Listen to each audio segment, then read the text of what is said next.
Vamos con las noticias de las 7:30 con la ayuda de don Eric Gutiérrez. Luis del Pino es Radio Libertad. Pedro Sánchez presentará ante la ONU su plan de acción democrática para impulsar la lucha internacional contra la desinformación y los bulos, con el fin de fortalecer las democracias y frenar los extremismos, según explican desde el gobierno español. Durante su visita a Nueva York, en el marco de la apertura del 79º periodo de sesiones de la Asamblea General de la ONU, Sánchez explicará las razones de esta iniciativa. El evento reunirá a unos 20 líderes mundiales para debatir cómo reforzar las democracias y contrarrestar las fuerzas que erosionan la confianza en las instituciones, con especial atención a la desinformación y la transparencia. Además, como en la cumbre de la OTAN en Washington, Sánchez pedirá coherencia a la defensa del derecho internacional en conflictos como Ucrania y Gaza, instando a evitar dobles raseros. Bueno, esta es una noticia, pues que a ustedes se les va a presentar en los medios de comunicación desde un punto de vista local. Sánchez, nuestro Sánchez, el autócrata, viaja a la ONU, encima el tío de que nos pone aquí, nos amenaza aquí con legislaciones de censura, va a sacar pecho a la ONU. No. La noticia es completamente al revés. ¿Cuántos de ustedes saben que ayer se produjo la aprobación en la ONU del denominado Pacto por el Futuro?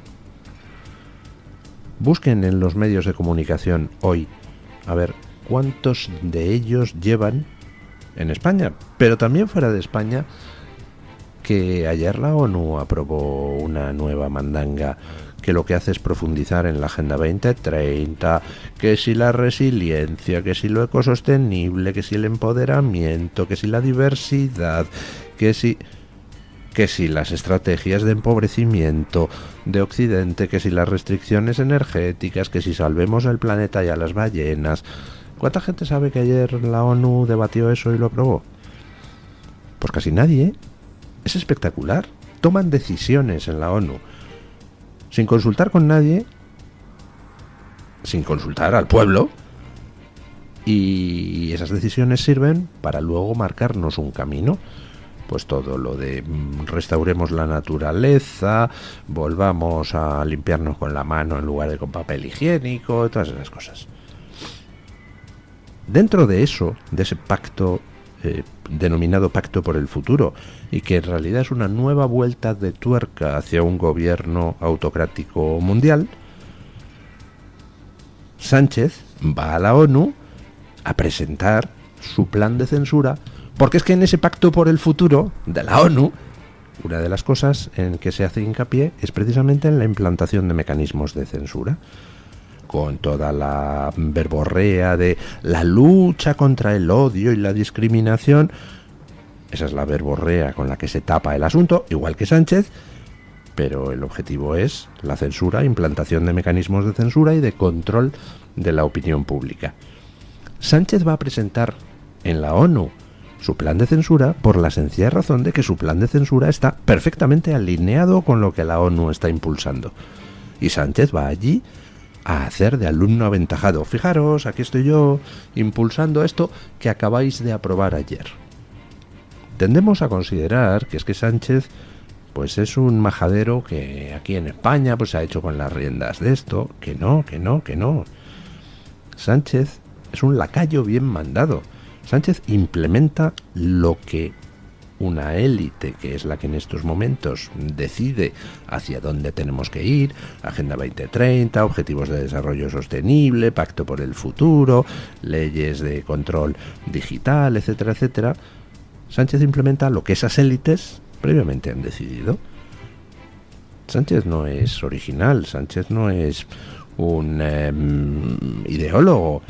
Sánchez es simplemente un buen mayordomo, y Sánchez ofrece a España como campo de experimentación de muchas de esas cosas que se aprueban fuera de nuestras fronteras. Hoy en día el futuro del mundo se decide en la ONU, controlada por dictaduras y por una burocracia occidental que no ve con malos ojos lo de un gobierno mundial, en la tonta esperanza de que al final serán ellos los que lo controlen y no las dictaduras, Y en foros como, por ejemplo, el foro de Davos, donde se reúne ahí toda la oligarquía político, burocrático, financiera, mediática, industrial, para decidir que tenemos que comer grillos en lugar de carne. Es en ese tipo de foros donde se deciden las cosas, cada vez menos en los parlamentos nacionales. Cada vez se nos escapa más el control sobre nuestra vida y se vacía más de competencias a los estados-nación. Y ya, quienes toman las decisiones son élites no sometidas a control democrático. Por ejemplo, en ese pacto por el futuro de la ONU se hace mucho hincapié en que tiene que participar en el proceso de toma de decisiones las organizaciones sociales, etcétera, etcétera, que hay que aumentar las subvenciones para todo lo que es eso, con lo cual, pues es una pescadilla que se muerde la cola.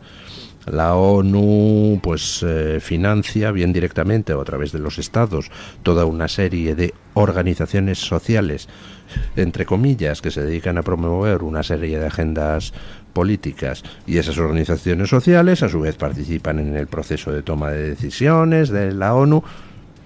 Es decir, estamos entregando el mando sobre nuestras vidas a gente que vive de nuestros impuestos, gracias a esas subvenciones, gracias al dinero público que se reparte, y que sin estar sometidas a ningún control democrático, porque no son partidos políticos que concurran a las elecciones, sino, entre comillas, organizaciones sociales, pues se dedican a decidir o a contribuir a la toma de decisiones sobre cosas que nos afectan a todos.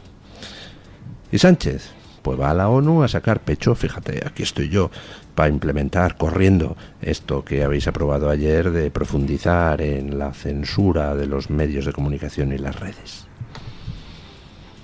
¿Saben ustedes quién es el único país occidental que se desmarcó ayer de ese pacto por el futuro, que es un eufemismo para referirse a un paso más en el camino hacia la autocracia global mundial? ¿Saben ustedes quién es el único país que se desmarcó? El único país occidental. La Argentina de Milei. Escuchen.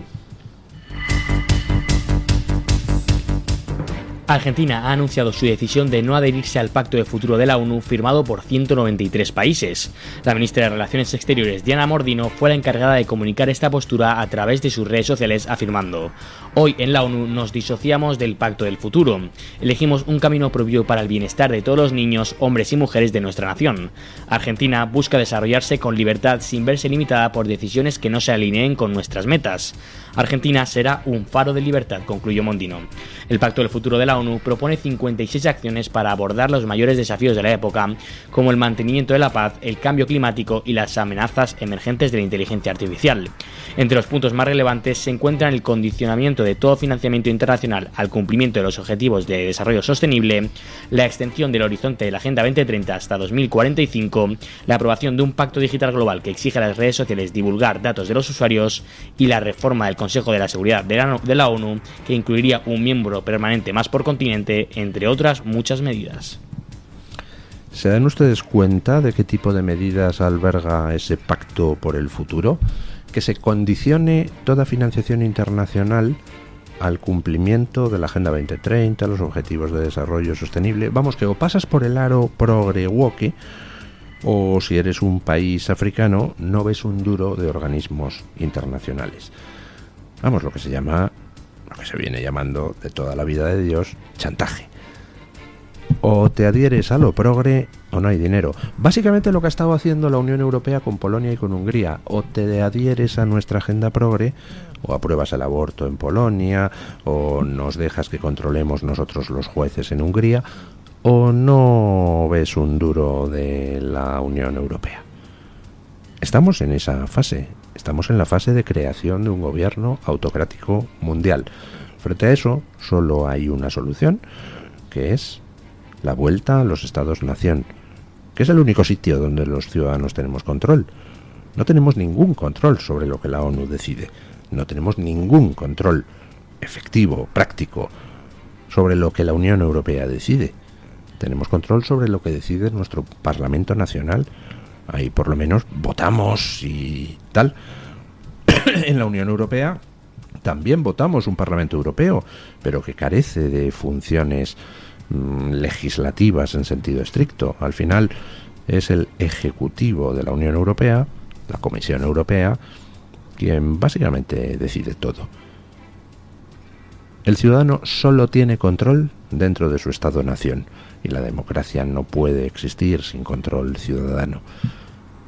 Por eso es tan peligroso todo lo que está pasando, sustituir los parlamentos nacionales por organismos, por alianzas, por foros, donde el ciudadano no tiene la más mínima posibilidad de influir en la marcha de los acontecimientos. Felicidades a la Argentina de Milei por ser la única que se ha atrevido. Y fíjense ustedes quién no se ha atrevido a desmarcarse del Pacto por el Futuro. Pues ninguno de los países de la Unión Europea, ni siquiera Hungría o Italia. Porque como aquí tenemos esta mandanga de que hay que adoptar posturas comunes, pues hay ciertas cosas que ni siquiera Hungría o Italia se han atrevido a hacer. La Argentina de Milei sí. Se está produciendo una revolución y uno de los polos de desarrollo de esa revolución es la Argentina de Milei. Bueno, uno de los polos es la Argentina de Milei y otro de los polos es la gente. Cuando a la gente se le pregunta, la gente manda a tomar viento a todos estos burócratas y aspirantes a autócratas que están detrás de todos estos movimientos, la Agenda 2030, Objetivos de Desarrollo Sostenible, Pacto por el Futuro, etcétera, etcétera, etcétera. Miren lo que ha pasado en Suiza, que es un país ejemplar en el sentido de que tiene implementado un mecanismo de sometimiento a referendos populares de las decisiones que puedan ser controvertidas. Escuchen. Suiza se niega a dedicar todavía más recursos a la protección del medio ambiente.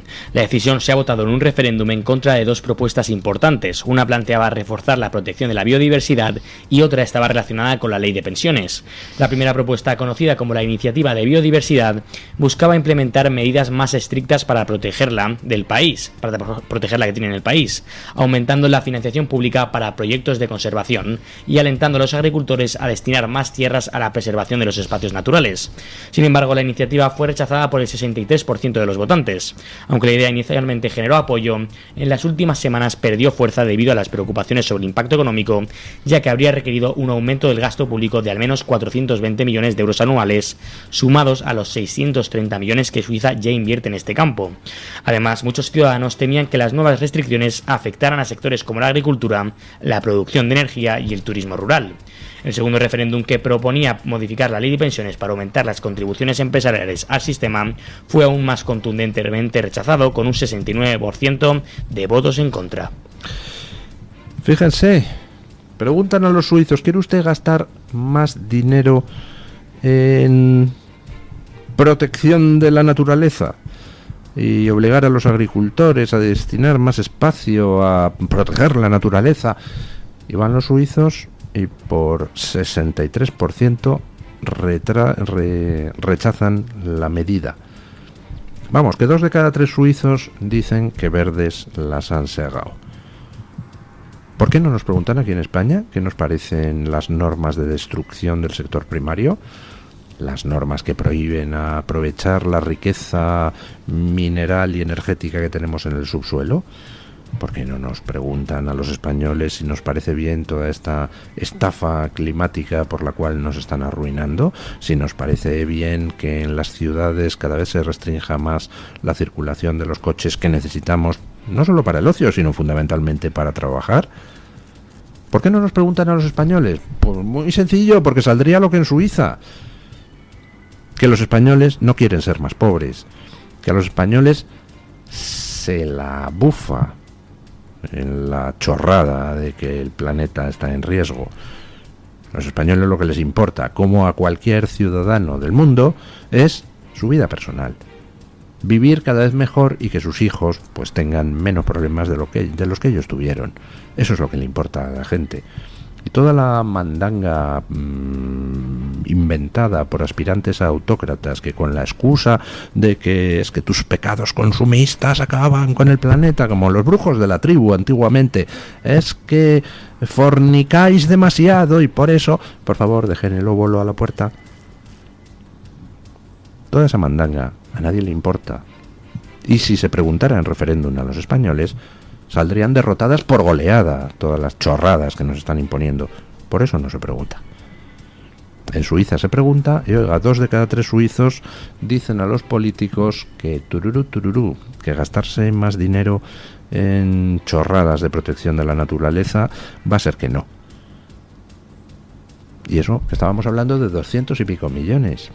La mitad de lo que aquí en España ha tirado en su ministerio de la señorita Pepis, esa señora que ahora está colocada en el Parlamento Europeo y que se llama Irene Montero. 500 millones tenía la niña cada año para jugar a las muñequitas con chorradas de igualdad de género. Eso sí, proteger a las mujeres verdaderamente amenazadas, 0. Pero chorradas de igualdad de género, todas. Para al final terminar sacando violadores a la calle. 500 millones nos gastamos en eso. Los suizos, por 250 millones, por la mitad, han rechazado lo de incrementar la protección a la naturaleza. Nosotros tiramos el doble en chorradas solo de lo de Irene Montero. En lo de protección a la naturaleza ni les cuento lo que estamos tirando. Y en inmigración, ¿por qué no nos preguntan a los españoles si queremos seguir pagando oleadas de inmigración ilegal? ¿Qué tal un referéndum sobre el tema? Todos esos a los que se les llena la boca con que la soberanía del pueblo. Dejemos hablar al pueblo. ¿Qué tal unos cuantos referendos sobre los temas candentes de la actualidad política? ¿Qué tal referendos sobre la amnistía? ¿Sobre la inmigración? ¿Sobre las chorradas climáticas? ¿Por qué no dejáis a la gente pronunciarse? Pues muy sencillo, porque habéis secuestrado la voluntad popular. Ahora mismo el proceso de toma de decisiones está en manos de unas élites además que pretenden no solo empobrecernos, sino acabar con la democracia por el procedimiento de vaciar de contenido los estados-nación, que son la institución democrática por excelencia. Bueno, el amigo Trump dice que esta es su última campaña.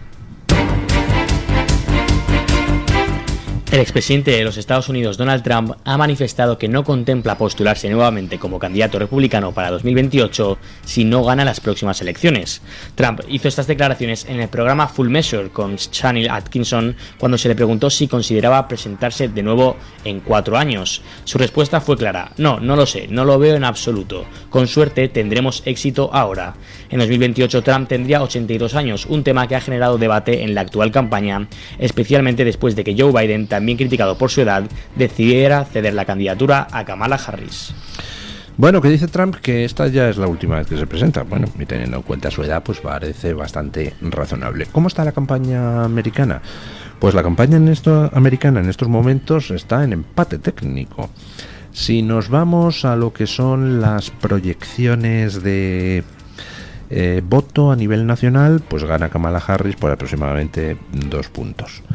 Si nos vamos a la proyección de voto en los estados clave, los estados donde se va a decidir la elección, porque hay algunos que son demócratas sí o sí, otros republicanos sí o sí, y hay pues 6 o 7 estados que es donde se va a jugar la presidencia. Bueno, pues ahí las encuestas dan empate perfecto entre Trump y Harris. Si nos vamos a las proyecciones de compromisarios electorales, pues gana Harris en estos momentos por la mínima. Si un solo estado de los claves se da la vuelta en lo que respecta a las encuestas, pues pasaría otra vez a encabezar la prospección Donald Trump. Y si nos vamos a las apuestas, las casas de apuestas, pues en estos momentos le dan más probabilidad a Harris que a Trump, pero tampoco tanta. Estamos en 52% para Harris frente a 46% para Trump aproximadamente.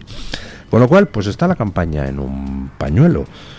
Vamos a ver qué es lo que pasa en las 6 semanas que faltan hasta la elección del 5 de noviembre, creo que es. Va a estar reñidísimo. O quizá no, porque ya últimamente no sabemos si las encuestas son más un modo de medir el posicionamiento de la gente o un modo de inducir el posicionamiento de la gente. Dependiendo de los países tienen más de una cosa que de otra. En Francia, por ejemplo, las encuestas tienden a ser razonablemente buenas. En Alemania también. En España, en fin, en general son la risa basilisa. En Estados Unidos, pues mitad. Tampoco está muy claro que las encuestas no sean un ejercicio de voluntarismo. Bueno, vamos a una pequeña pausa publicitaria y a las noticias de las 8.